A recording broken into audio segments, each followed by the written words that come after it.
National Signing Day has come and gone, and Oregon had another really good day with Dan Lanning at the helm. Here we go. You are Locked On Ducks, your daily podcast on the Oregon Ducks, part of the Locked On Podcast Network, your team every day.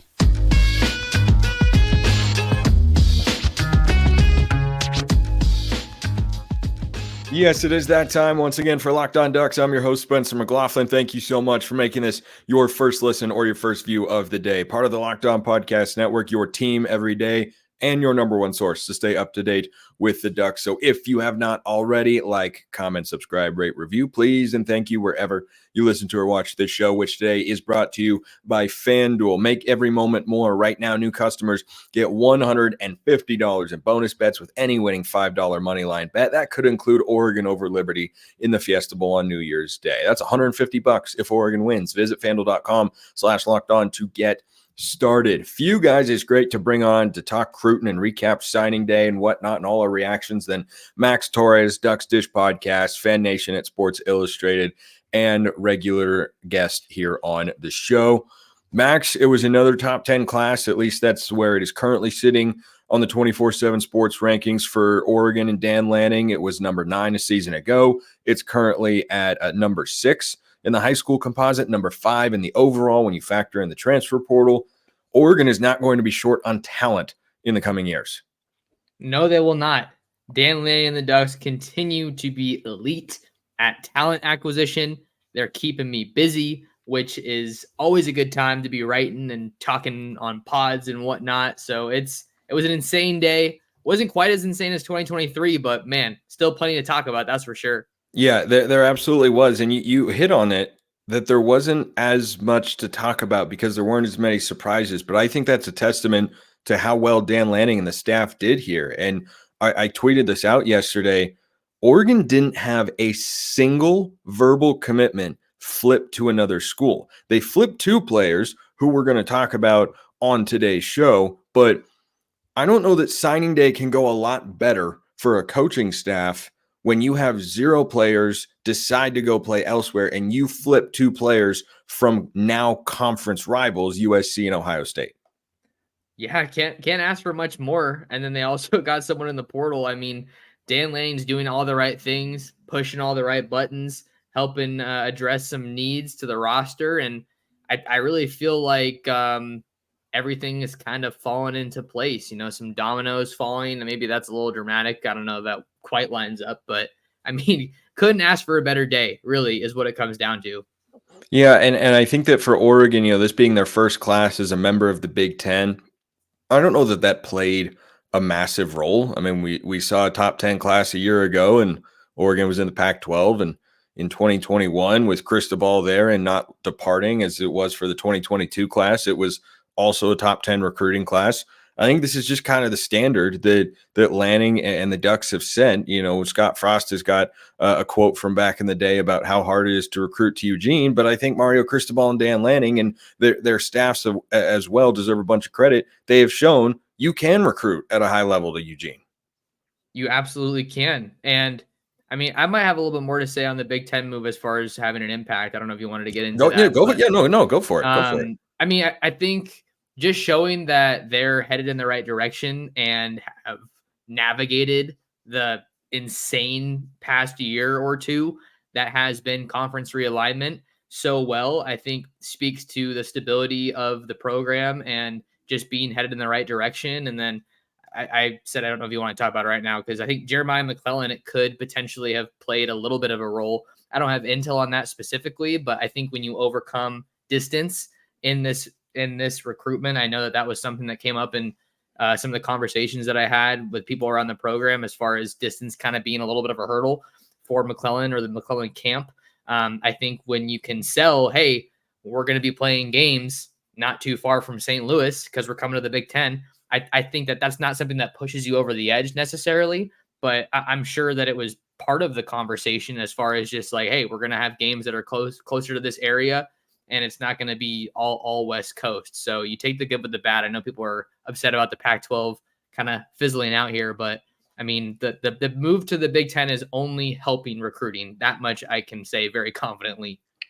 Yeah, I think it's just a matter of how much, because did Oregon need to go to the Big Ten in order to land a top 10 recruiting class? That answer is obviously no. Did they need to in a realignment world in which the Big Ten was adding the LA schools? We'll never know, of course, because Oregon joined the Big Ten as of early August of this season. So, the 2024 recruits that came on later in the process were, committing to a school playing in the Big Ten. But I think you look at the number of kids that stuck with Oregon through that move. Obviously, they're playing in a bigger conference. So, why would they decommit? I suppose is the logical counter argument there. But I just think that for the Ducks, like they've built up such a big brand on the recruiting trail, and they've built up a reputation at this staff specifically has built up a reputation of one that works really hard at recruiting. And Brian Smith has talked on the show a number of times about how if you want to recruit to Oregon, even though there is a really strong national brand and they can pull kids from anywhere, you still have to be willing to bust your butt to land a class like this in a world in which, everything feels like it's consolidating. Oregon is doing a great job of keeping its talent acquisition steady.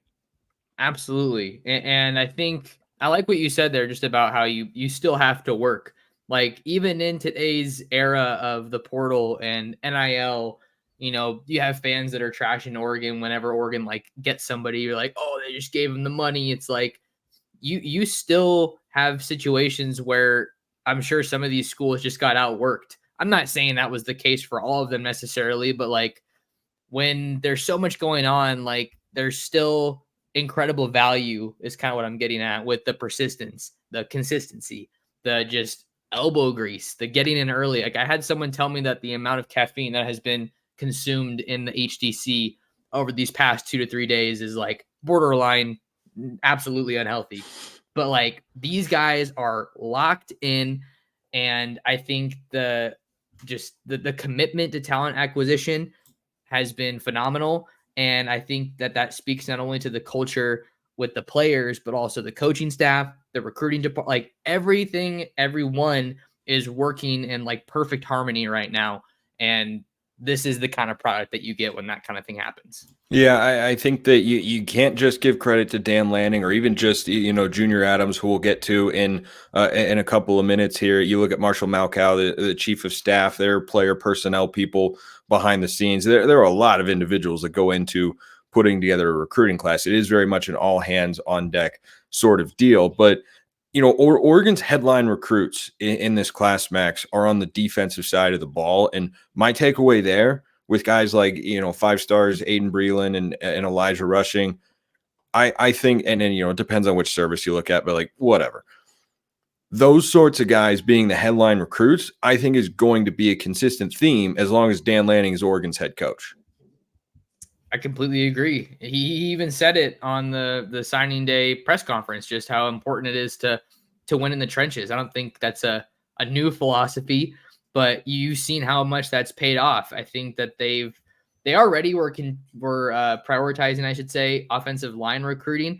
We knew that was kind of I get the feeling it was more of a sure thing in recent years, but the renewed emphasis on the defensive line is great because you're in a situation now, if you're Oregon, where you're not going to have Brandon Dorless, you're not going to have Casey Rogers and the rest of the departing defensive linemen. But look at what you're turning to. You're turning to All-Americans. You're turning to guys that potentially maybe even have like NFL frames, and they haven't even been turned loose yet at the college level. Like I know Ryan Winter likes to talk about that a lot, just about how developed these guys are physically when they're just getting to the college level. And then a lot of these guys that you're turning to at various positions have been able to learn behind veterans, and in some cases have gotten some good opportunities to get ready. But I just had a complete brain fart with where I was going because I've been going all day. Well, I thought I was onto something really good. When you're in that sort of mode, here's what I'm going to do as the kind and generous host that I am. I'm going to give you an opportunity to think about that and give you a moment to collect your thoughts on the 2 flips at wide receiver that Oregon had over the weekend. Well, not over the weekend. See, my brain is mush too. Everyone's brain is mush right now. That's just kind of the way that it is because players and names are flying all over the place. Dan Lanning and company are not using LinkedIn Jobs, but you should when you're hiring for your small business. You want to have as many top tier candidates as possible to interview, and that is why you have to check out LinkedIn Jobs. LinkedIn Jobs has the tools to help find the right professionals for your team faster and for free. Hiring is easy, not hard, easy when you have that many qualified candidates, because on LinkedIn's network, it's not just like any other network. There are over 1 billion professionals, which makes it the best place to hire. 86% of small businesses get a qualified candidate within 24 hours. LinkedIn knows that small businesses are wearing so many hats nowadays, might not have the time or resources to hire. That's why they're there to help you out. Post your job for free over at linkedin.com/lockedoncollege. That's linkedin.com/lockedoncollege to post your job for free. Terms and conditions do apply. Okay, Max, did you collect your thoughts from the moment of what one of my favorite high school teachers would call cerebral flatulence? Yes. Wow. What a way to call that. I think I Yes. was really just getting to the fact that the talent acquisition has really helped so that you're not drawing from, just nothing, or you're not in a position where you have to throw a true freshman out there because you don't have any better options. Like, hey, you're all we got, man. Good luck. Like, you're like, no, we have guys that have played or like that are ready for this situation. And I think it just speaks to the broader vision that Dan Lanning has for the program. So that's basically what I was trying to get to. Yeah, I think the program very clearly is being built in Dan Lanning's vision. He has known since he showed up. You look at the 2023 class, you look at the 2024 class, there is an emphasis on the defensive line. Lanning's a defensive guy, was the DC over at Georgia, and he knows you have to be able to dominate up front. And I think he built a really good defensive line this year through the portal and from some holdover players and guys that they recruited in the 2023 class as well. And I think that that's a big reason why Oregon's defense was so great this year. I know they weren't great in 2 games in particular, but Oregon, still with those numbers baked into the cake, allowed less than 20 points a game this season. That is where high-level defenses play at. And I think that going into the Big Ten, you have some suspect offenses out there. You've got some Iowas, you've got some Illinois, Tommy DeVito is, of course, elite. So maybe Illinois knows what they're doing at the quarterback position. Maybe they don't. But I think that going into the Big Ten, Oregon's going to have plenty of talent. It's just a matter of going out, getting the right game plan, having the right mindset, being healthy, executing on game days here. But Oregon executed, flipping 2 receivers from now Big Ten schools. USC, they flipped Ryan Pellum, but the really big one was Jeremiah McClellan, a flip from Ohio State, who's a top 100 player in the class, and I think really helped to maintain Oregon's status as a top 10 recruiting class for this 2024 cycle. Steve Wiltfong described, is the word I'm looking for, Jeremiah McClellan as one of the most ready to contribute wide receivers. I don't know that automatically means that he plays, but I think the fact that Oregon flipped Jeremiah McClellan from Ohio State is probably making the Buckeyes go, did we really want this realignment thing? What is Oregon doing here, man? That was a huge flip. Not one that I was overly shocked by, because I knew that Oregon had remained involved since Jeremiah McClellan committed to Ohio State. But yeah, to your point, I think that it was kind of like one of those little moments where it's like, hey, yeah, we're here. Like, how's it going? In case you forgot about us, which is why I put out a tweet that I think Junior Adams has just been doing a phenomenal job recruiting receivers at Oregon. I mean, flipping 2 All-Americans from the schools that they did are just amazing. But I think with that receiver, with McClellan, I think that you are right and correct, I think, to kind of maybe pump the brakes on playing early. I mean, look at what we saw last year with Jurion Dickey, a former 5-star wide receiver. Not to criticize him by any means. I mean, I heard he was kind of banged up throughout the year on and off. They also brought in guys from the portal. Those guys aren't exactly going to wait around, but you don't want to get caught up in the stars and all the hype, because you got to get guys there, and they got to be better than what you already have, and they got to prove themselves. But all that said, Jeremiah McClellan is really, really good at football. And that there's something special about that guy if Ohio State wanted him. Yeah, and Ohio State has been wide receiver I mean, they have had, Chris Olave, Garrett Wilson. I'm a Seahawks fan. I freaking love Jackson Smith and Jigba. I love the draft pick coming. Like bottom line is, Ohio State knows how to identify wide receiver talent. If they really wanted him, then Oregon getting him, I think, is a really good thing. And on the Junior Adams front, we'll get to Ryan Pellum flipping him from USC in just a moment, but he's done a great job recruiting. But I think his development has been quite good, and it's going to be a big test for him next year without Troy Franklin off to the NFL. But I look at a guy like Tez Johnson and the way that he improved over the course of the season. His production spiked big time as the second half of the season played out, and he became a true number 2 wide receiver for Bo Nix this year. And I look at a guy like Troy Franklin, who Adams started coaching, did not recruit, but started coaching in 2022, and Franklin took a step forward. And then this year, I think Franklin took another step forward. I thought he was more built physically, and he had the best Oregon receiving season, arguably in the history of Oregon football. That is not overstating things. He set the single season record for yards and touchdowns, and he looks like a first-round NFL draft pick, late second, I think, or early second at the latest. I think that Junior Adams is a position coach that kind of flies somewhat under the radar. Like, I think he's fairly well known amongst Oregon fans, but he's done a great job with the wide receiver room, a unit that has been productive over the last couple of years. And I think you just have a lot of different elements that are good. Everything you just said was so factual. And I want to deviate for a split second. At this point might be a little bit, take me a second to get to, but like Oregon may not be in the playoff. Washington's in the playoff, but do people know who built that Washington wide receiver room? Junior Adams. Junior Adams. Yeah. Not to take away from what Jamarcus Shepard has done this year. It's been a special year for Huskies, but Junior Adams did recruit Troy Franklin when he was at Washington, and he's done a phenomenal job developing guys, recruiting guys, identifying them. And I think that he was one of those hires that I think I wasn't like unsure. Maybe I guess I was kind of unsure about it just on the fact that I didn't know much about him other than the whole Cooper Kupp thing. But like everywhere this guy's gone, every receiver he's touched is like doing special things now. And just to be able to have him on this staff, it's dynamite. And he has been incredibly valuable to this team. I think he's also showing a little bit more recruiting muscle going outside the West Coast. I think that's been a little bit of a knock that I've seen on him before, is that he kind of only sticks to West Coast guys. Clearly that's not the case now. And I don't really think it was entirely, but that loses some juice right now. But yeah, Jeremiah McClellan's phenomenal. Junior Adams is as real as it gets. And he is a hard worker on the recruiting trail. And he's another coach that the Ducks are very fortunate to have right now.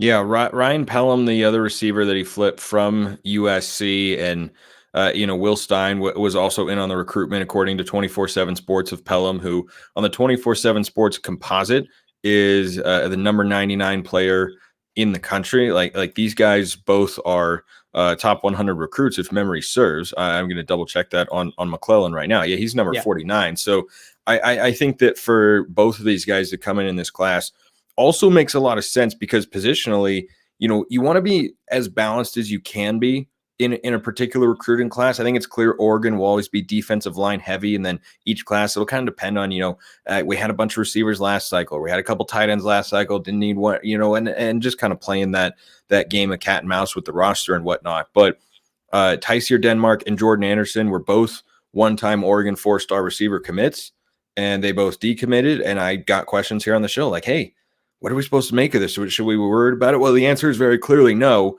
because I don't think Oregon could have done any better replacing those guys who are talented players, to be sure. But from a recruiting ranking standpoint, which are not everything, Oregon has upgraded from those particular spots. I tend to agree on that. I think that you couldn't have asked for a better finish from the wide receiver spot, and they may not be done yet. Gatlin Bear, we got to see what happens with him. He's not going to be speedster. He's not going to be announcing. He and Pellum both are kind of like smaller speed guys, right? Not necessarily. I think Bear is a little bit heavier in the frame, bigger in the frame. I think he's closer to like 6'2", 6'3", like 190 and above, whereas Pellum is like more like 5'11", 175 type deal. But that said, I mean, they're both special talents.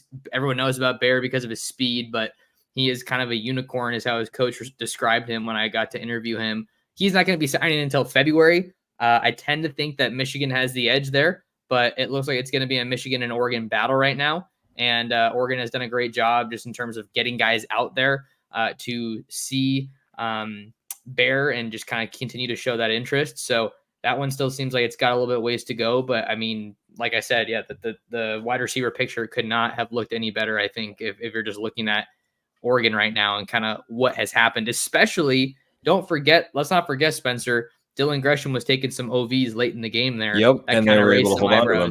And they still got him.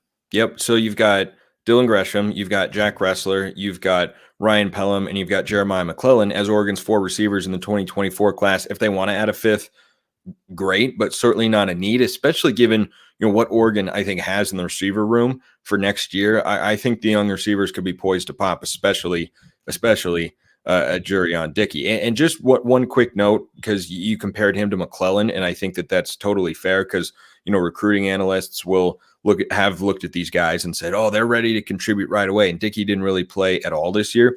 Jurion Dickey was described by one recruiting analyst I talked to as among the most ready to contribute wide receivers he has ever seen.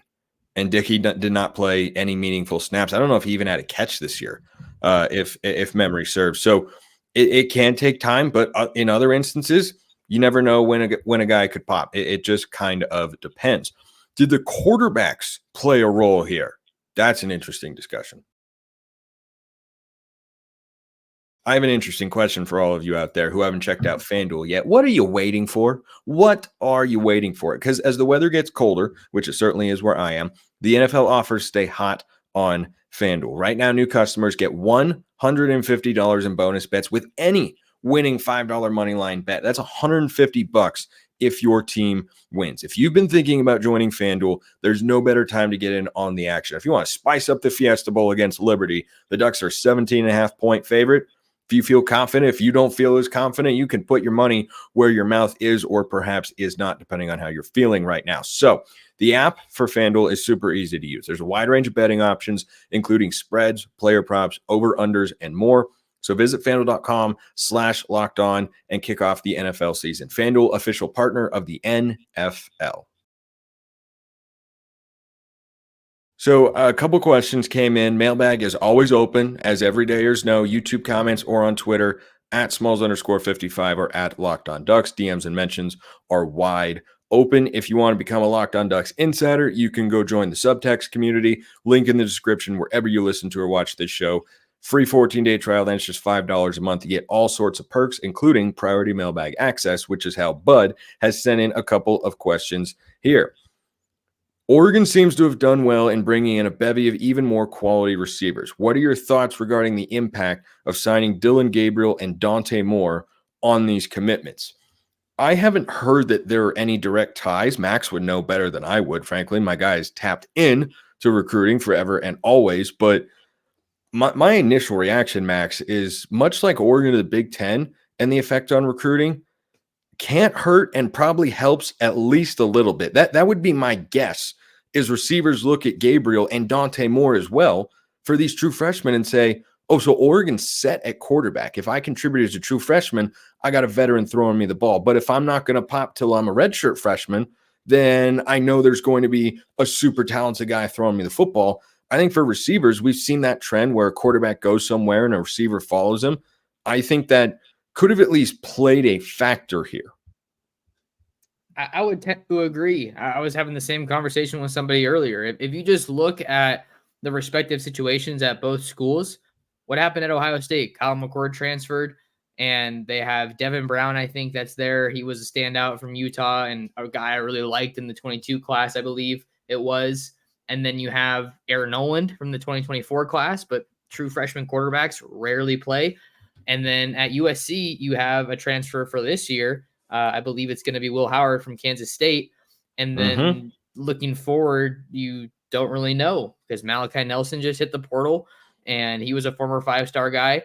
And I just think Oregon has a lot more certainty and a lot more clarity there at the quarterback spot, excuse me. So I think that's like a new layer, different kind of look at stability that is clearly going to have some appeal. with star pass catchers versus, we don't really know what we're doing.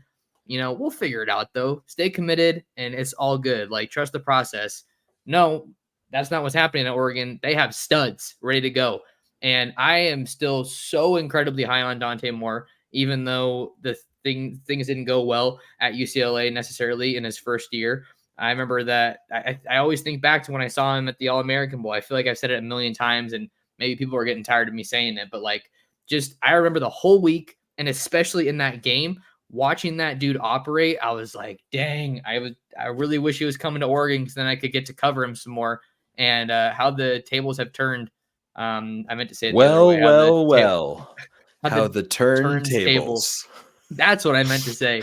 But he's going to be at Oregon. Former 5-star guy, former number 1 overall recruit over at SIL American.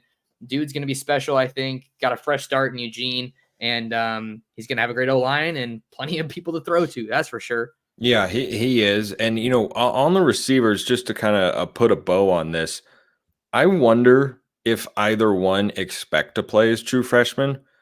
I don't know that they've got a path to be there, because if Dickey is healthy, I don't know, how talented McClellan is compared to Jurion Dickey. Both are super highly rated recruits. Dickey's got 1 extra star next to his name, but McClellan's not that far off from 5-star status. Like, they can both be big time players for the Ducks in 2024 and potentially beyond. But I think that for Pellum and McClellan both, it's an uphill battle, because that Jack Ressler and Dillon Gresham are not going to just roll over and say, yeah, sure, you were the more highly rated recruit. You go ahead and just have any playing time that I would get. And then you look at the rest of the receiver room, and Tez Johnson hasn't said anything. Well, he could be back. Well, he'd be a clear go-to wide receiver. And Trayshawn Holden, he's looking like he's coming back. And then Kyler Casper's waiting in the wings. And you just kind of go down the list and you're like, well, wait a minute. That could be 4 receivers that are already ahead of him there. So, Ashton Kozart was a super talented guy that coming out of high school a year ago, never played a meaningful snap for the Ducks this season. And there's a possibility that one or both of these guys fall into that camp.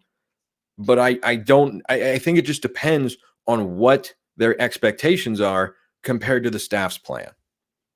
Sure. And I think part of it is just, you got to think about the competition. I was talking with Ryan Pellum after he committed today, and he's saying that's going to be a really good room. There's greatness in that room. There's going to be competition. And it's another one of these, I don't know if an adage is the right word, but another one of these truths in recruiting. Good players want to play with good players. That is always going to be the case. You see it at all the highest level, highest achieving programs, and you want to be able to go against the best talent there is, whether that's at your position or the one that lines up across from you, because it's going to make you better. So it's when you say it that way, it almost kind of feels like an embarrassment of riches at receiver. I don't know that I'm quite ready to say that because Troy Franklin's leaving. But man, it's a good situation for Junior Adams at wideout. I completely agree. Max Torres is always a good situation here on the show. Ducks Dish Podcast covers Oregon for Fan Nation at Sports Illustrated. My guy. I wish we were doing this in person like at the Pac-12 championship game, but this was a little bit more fun than the outcome of that particular Friday night. So maybe it's better that way. And before we go, I want to shout out John McFarland, by the way, who in the YouTube comments of yesterday's show was confirming every single national letter of intent that got signed. They were all there in the comments section. What a guy. I thought that was amazing. Guy was absolutely grinding out there. Appreciate it, Max. Thanks for having me, Spencer. Appreciate everyone listening. I'll see you next time. Have a wonderful rest of your day. And as always, go Ducks.